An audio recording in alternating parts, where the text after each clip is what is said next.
Hey everyone, welcome back to the channel. It's that time of week again. It's Metal Mondays with Maiden. This week we have an Alice Cooper takeover with Alice Cooper's three killer releases: Greatest Hits, Trash, and Hey Stoopid.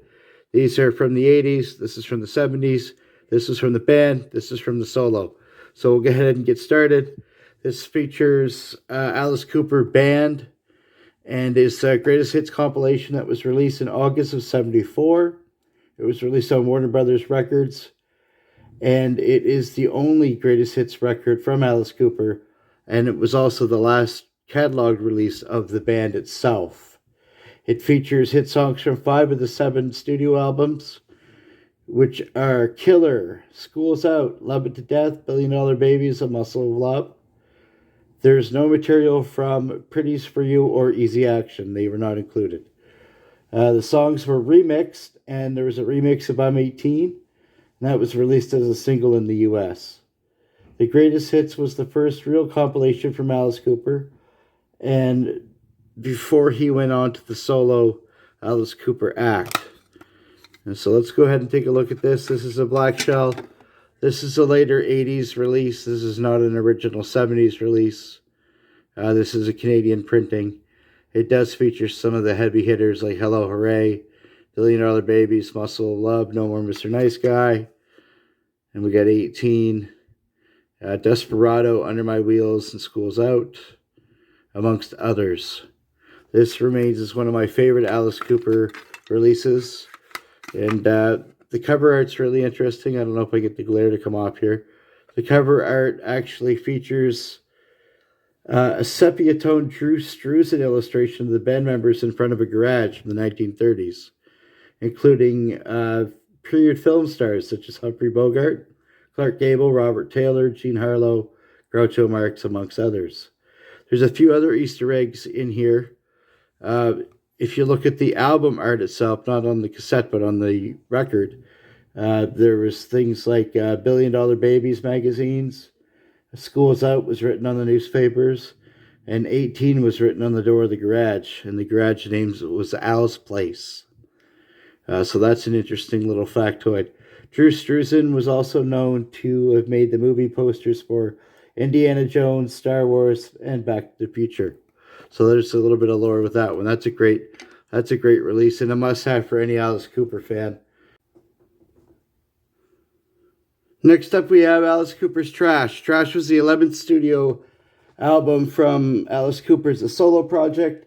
It was released on July 25th, 1989 on the Epic record label and was recorded at various studios throughout 1988 and 89. The studios, there's like 15 of them. A bunch in New Jersey, a bunch in New York, and a few in LA. This album is notable because it does feature the hit single Poison, and it was Cooper's first top 10 hit since the You and Me single in 1977, and it was a great comeback to his musical career. It sold over 2 million copies. Most of the material is co-written by Desmond Child, who is a friend of Paul Stanley, and Desmond Child is known for his contributions to I Was Made for Loving You from Kiss, Bad Medicine, and Living on a Prayer from Bon Jovi. He co-wrote a lot of big songs in the 80s, actually, Desmond Child, so look it up. This album features a whole bunch of cool musical performances from guys from Bon Jovi, Stiff Baders from the Dead Boys, can you imagine? Guitarist Kane Roberts, who was in Cooper's band, and 4 of the 5 members of Aerosmith. Songwriting contributions were made by Joan Jett, Diane Warren, John Bon Jovi, Richard Sambora, and John McCreary. Rolling Stone placed this the 36th out of their top 50 greatest hair metal albums of all time. And so this one here is, looks like a CBS reissue of Canadian, because Canadian Epic was covered by CBS. So there you go. Bed of Nails is a good one. I'm Your Gun, Trash. And of course, this is a beautiful printing. Not much of a blemish even on this. So we got Poison here. Come on, focus. Focus, honey. Here, let's change the light a little bit. I don't know why this isn't focusing. There we go. Poison. which is the big hit. And for the most part, this was a massive, massive record. And some of the guest musicians included Steven Tyler from Aerosmith, John Bon Jovi, Kip Winger from Winger, Joe Perry, Richie Sambora, Kane Roberts, Joey Kramer. And the album cover is pretty simple. Features just a simple picture of Alice Cooper without makeup, looking down. Nothing really to see here. The album was launched at the Cat House in LA. And in the morning, Alice was personally delivering copies of the new record in the area, traveling around in a garbage truck. So that's pretty cool. I gotta love the marketing on that. So that's Trash.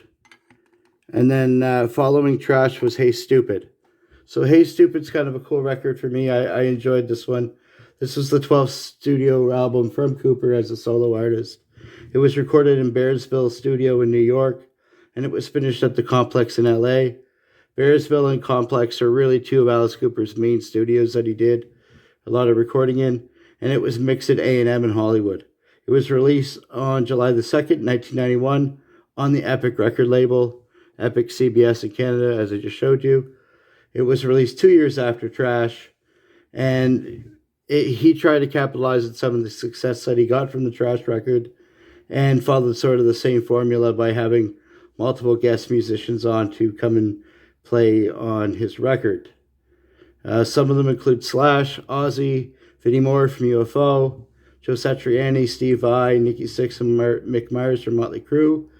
And I'll give you the breakdown of who played on what here. It's actually pretty cool. So Hey Stoopid was a huge single from this record. Obviously, it was the title track. Slash and Ozzy and Joe Satriani played on that. Feed My Frankenstein, which is another single from this, was also featured in Wayne's World, where Garth and Wayne went over to an Alice Cooper show, went backstage. That was pretty cool. This is one of the only Alice Cooper tracks to feature Joe Satriani and Steve Vai on the same recording, and Nikki Sixx and Elvira was on Feed My Frankenstein as well. Joe Satriani also played on Little by Little, Burning Our Bed, Wind Up Toy, and Nikki Sixx also played on Die For You with Mick Mars.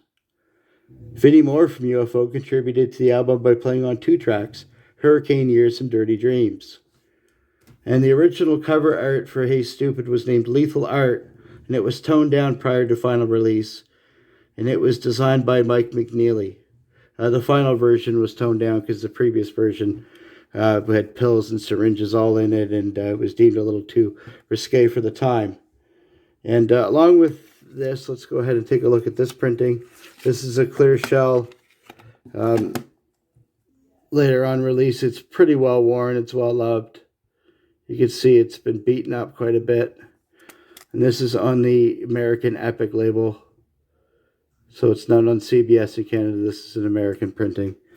And what was cool about this in 91, on the CD, there's also a promo CD that was called Stupid News and featured 15 sound bites, news sound bites read by Alice Cooper. And so that was kind of cool. It's sort of collectible. I don't have it, but it's on my list. So that's what I got. This is going to be the last Metal Monday before Christmas. So I want to wish everybody a Merry Christmas. If you celebrate that, or Happy Hanukkah, or Kwanzaa, or Diwali, or whichever holiday you celebrate, wish you all the best and have a great 2024. From all of us here at the Wax House at Maiden World's Wax, I really appreciate this year. It was great. We had a great year, and I can't wait to see what we're going to do with 2024. Have a great holiday season. Take care.